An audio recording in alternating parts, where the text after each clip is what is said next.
Después del final de las guerras del Peloponeso, en el año 404 a.C., Grecia entra en uno de los periodos que corresponde lógicamente con el desarrollo del siglo IV a.C., quizá más apasionantes, pero también más soslayados por la investigación, que tradicionalmente lo consideró un periodo de crisis o de decadencia. Es verdad que esa cuestión en los últimos años se ha discutido y hemos asistido a una gran reivindicación de los numerosos atractivos del siglo IV a.C. Estemos por el lado de considerarlo un periodo crítico para la historia de Grecia o estemos del lado de considerarlo un periodo de profundas innovaciones y de sugerentes novedades históricas, políticas e ideológicas, lo cierto es que el periodo comprendido entre el año 404 a.C., en que termina las guerras del Peloponeso, y el año 323 a.C., en que muere Alejandro de Macedonia, asiste en Grecia a un periodo de una profunda transformación, una transformación tan vertiginosa como la que supone pasar de un proyecto político centrado en la polis, en comunidades pequeñas de 2.000, 3.000 habitantes, donde los ciudadanos participan de las instituciones, al menos en la polis democrática por excelencia, en Atenas, que hemos caracterizado en otro tutorial de esta serie a través de la ideología de Pericles, a un periodo en el que un macedonio, un griego, Alejandro, lleva el influjo griego y convierte en griego todas esas tierras que se pierden en la lejanía, como decían las propias inscripciones persas, las tierras del imperio persa. En definitiva, es un periodo en el que Grecia pasa de articularse a través de poleis, a través de ciudades-estado, a, sin perder esa esencia, crear una gran coine cultural, una gran extensión de lo griego, de ahí que a veces el siglo IV se haya denominado también el periodo del helenismo, y asista a una serie de transformaciones que convierten el siglo IV a.C. en uno de los periodos clave en la historia de la Grecia antigua.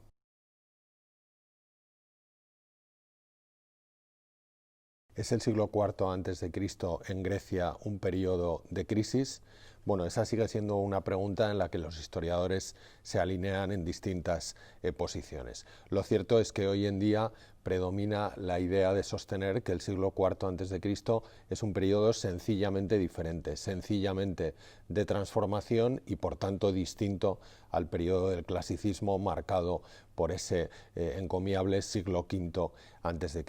Es un periodo que tiene elementos de ruptura con todo lo anterior y que pueden acentuar esa percepción de un periodo de crisis, pero es también un periodo con abundantes elementos de innovación que nos regala un tipo de documentación de la que carecíamos para los periodos anteriores. En primer lugar, hay una nota que es muy característica en la política griega del siglo IV a.C. Definitivamente se rompe esa bipolaridad entre Atenas y Esparta que había marcado la historia del mundo griego en el periodo clásico, o al menos en el periodo comprendido entre las guerras médicas, la Pentecontecia y las guerras del Peloponeso, de las que hemos hablado en otros vídeos. Esa ruptura de la bipolaridad ayuda al historiador y a los propios historiadores contemporáneos al siglo IV, por tanto a nuestras fuentes primarias, a descubrir otras realidades políticas, Tebas, Beocia,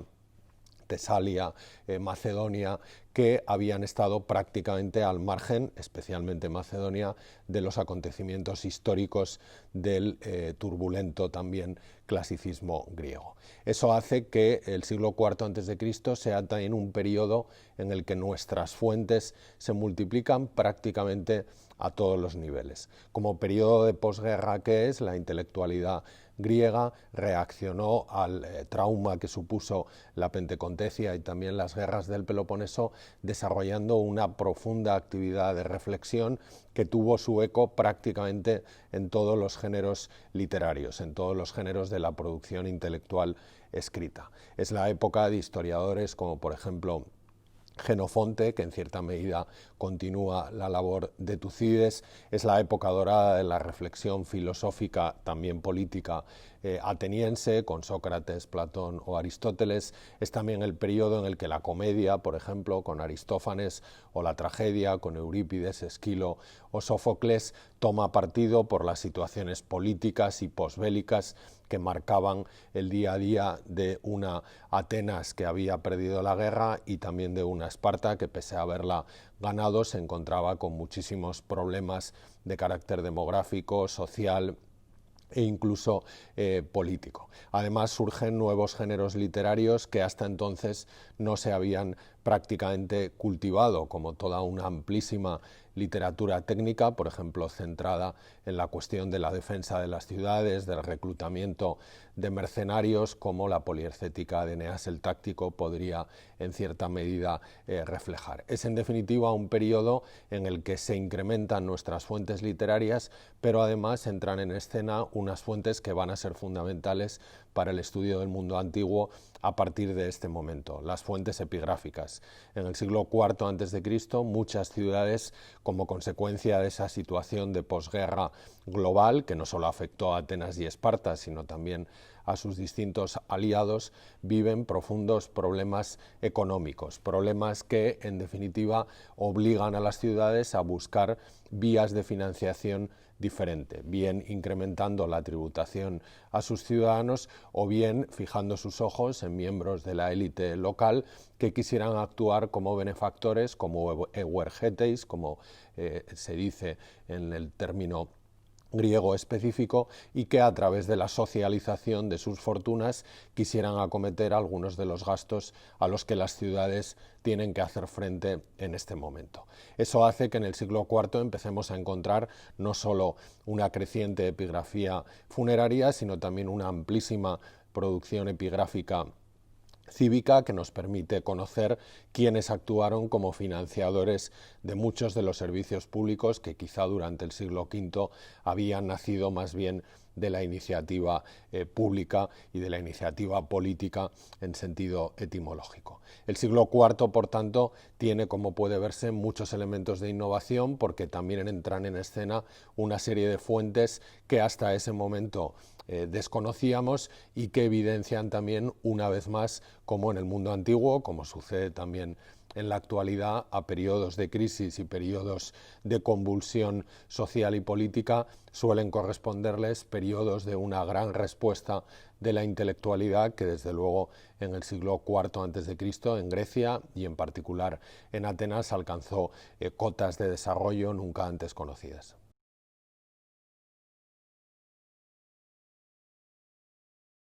Dentro de las indiscutibles novedades del siglo IV a.C., varias de ellas se registran en el ámbito estrictamente político. Tenemos que ponernos en el contexto de la Grecia de posguerra, de la Grecia posterior al año 404 a.C. Por un lado, Atenas y sus aliados se preguntan a sí mismos si ha valido la pena crear una alianza, una sinmagía de las características que tuvo la Liga de Delos, la Liga llamada ateniense, y apostar por una estrategia de defensa de la ciudad de Atenas, y si el régimen democrático que iluminaba esa liga ateniense y el gobierno de la Atenas de Pericles realmente había servido para abocar a los griegos a un conflicto derivado de las consecuencias de ese imperialismo que en cierta medida contradecía ese afán por la libertad que estaba detrás de los ideales básicos de la democracia griega. Atenas experimenta, de hecho, en esos años el regreso de toda la tradicional oposición oligárquica y va a pasar a ser gobernada por un régimen, el régimen de los llamados 30 tiranos de carácter oligárquico, lo que para Atenas supone un trauma absolutamente extraordinario. En el otro lado del bando contrincante de Atenas en las guerras del Peloponeso, en Esparta, a pesar de la victoria, el número de bajas que ha sufrido lleva a los espartanos a interrogarse si realmente el esfuerzo que han hecho en la formación ancestral de los hoplitas a través de la Agoged y de las distintas instituciones estatales que Esparta creó al efecto había servido también para algo, había rentado a los espartanos. La consecuencia es que en general en el ámbito peloponesio y en el ámbito griego se va a empezar a recelar, como en parte sucedió también a algunos estados europeos y mundiales después de la Segunda Guerra Mundial, del papel de los ejércitos cívicos. El siglo IV es la época del auge del mercenariado. Cuando necesitemos hacer la guerra, buscaremos mercenarios a sueldo en vez de tener que gravar a nuestro Estado con un gasto defensivo permanente. Por ejemplo, en el siglo IV Atenas crea también una serie de impuestos específicos que gravaban determinadas actividades económicas para tener una reserva fiscal que permita el reclutamiento de soldados solo cuando Atenas pueda necesitarlos. Lógicamente, el descrédito de la democracia ateniense y los interrogantes que plantea también la tradicional oligarquía espartana va a hacer que Grecia empiece a mirar hacia otras formas de organización política, quizá más arcaicas, de cierto carácter incluso homérico, como la monarquía macedónica, y también a asociaciones de ciudades que, lejos de pretender buscar una gran alianza global, como lo había sido la Liga de Delos, se acerquen más al modelo de la Liga Peloponesia. Pequeñas alianzas de ciudades que comparten ancestros comunes y tradiciones compartidas y que se articulan bajo la forma de las denominadas koinonia y las confederaciones, como por ejemplo la Confederación Tebana, que sustituyó en cierta medida, antes del auge de Macedonia, al esplendor tradicional de Atenas, que había liderado, que había sido el estado hegemónico durante el siglo V a.C. Ese periodo del siglo IV es también un periodo de una profunda antidemocracia. Curiosamente, Platón y Aristóteles, a los que a veces hemos convertido en la tradición occidental, en los padres del constitucionalismo liberal y de la democracia contemporánea, dedican en la República, en las leyes, en la política, pasajes muy duros a la democracia y sobre todo a la intervención del pueblo, a la intervención irracional de la masa en la toma de decisiones políticas. Eso hace que, en particular, Platón enarbole la idea de que el mejor gobernante es el filósofos basileus, esa persona de cierto carácter estoico, presidida por la visión de la idea de bien y por la contemplación de la belleza, un filósofo en sentido vital, no tanto en sentido técnico, que pueda gobernar en una suerte de tecnocracia y poner orden a esos desequilibrios que desde la estasis del arcaísmo, como estudiamos en otro de nuestros tutoriales, habían marcado la historia de las poleis griegas. Hay quien ha querido ver en ese filósofos basileus reclamado por Platón como el mejor gobernante al propio Alejandro de Macedonia. De hecho, Atenas se dividió en el proceso de auge, especialmente de Filipo, entre quienes eran partidarios de coaligarse con ese estado emergente en ese momento, como por ejemplo Isócrates, y quienes en cambio, como advirtió Demóstenes, consideraban que el auge de Macedonia era una amenaza para esa tradición hegemónica ateniense. El siglo IV a.C. es, por tanto, y esta es otra de las principales novedades del periodo, un siglo de profunda experimentación política, aunque también de profunda experimentación militar y, como hemos dejado claro en la sección anterior, de profunda renovación intelectual, lo que le permite acumular una serie de atractivos que lo convierten en un periodo fascinante de la historia de Grecia.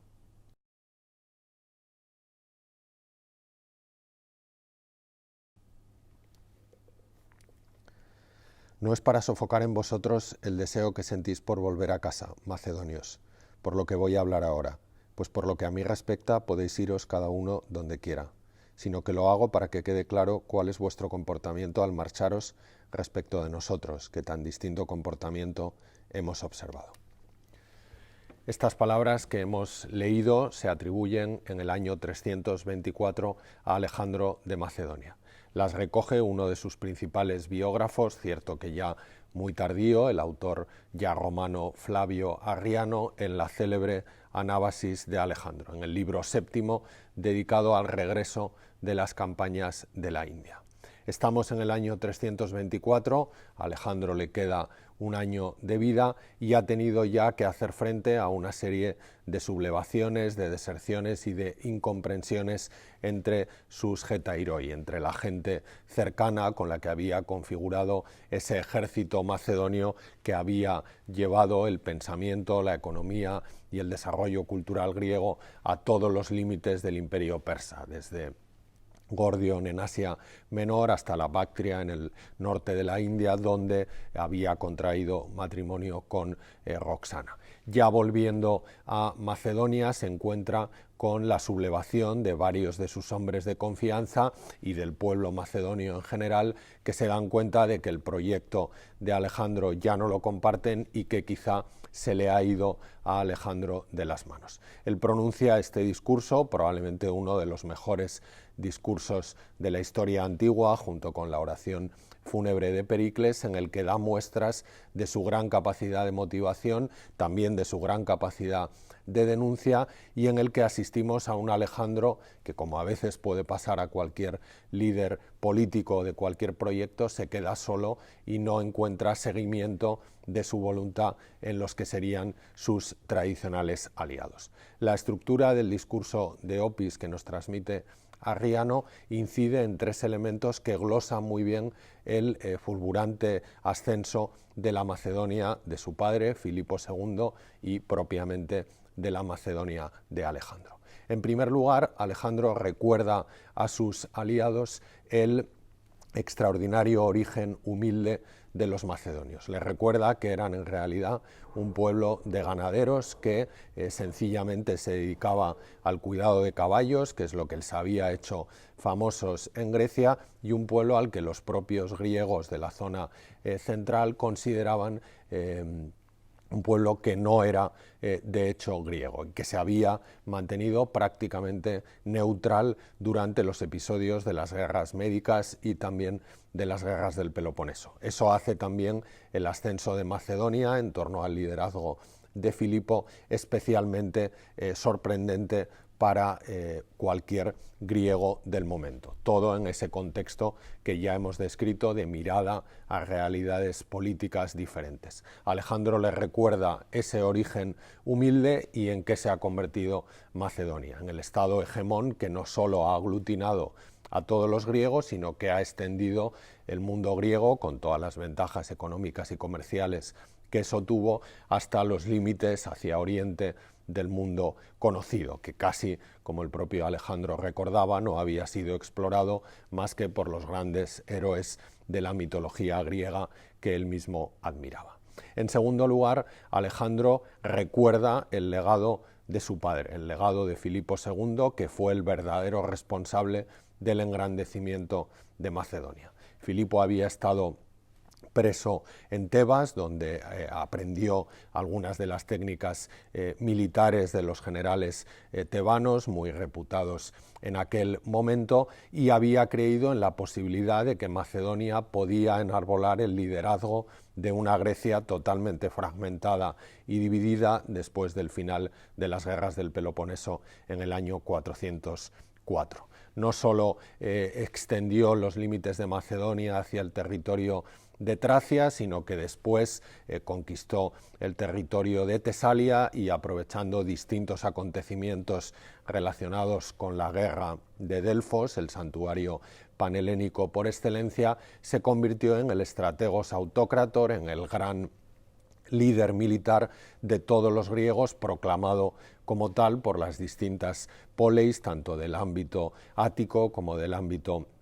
peloponesio, aunque obviamente en Atenas, como hemos explicado, hubo episodios también de oposición a Filipo. Y en tercer lugar, en la última parte del discurso, Alejandro enarbola los méritos de su gran actividad militar hacia Oriente y les recuerda el extraordinario servicio que él mismo ha prestado a los griegos al deshacerse del enemigo persa e insertarlo en una idea de comunidad cultural, en una idea de koiné que hasta entonces era, al margen de los puntuales episodios de colonización griega, totalmente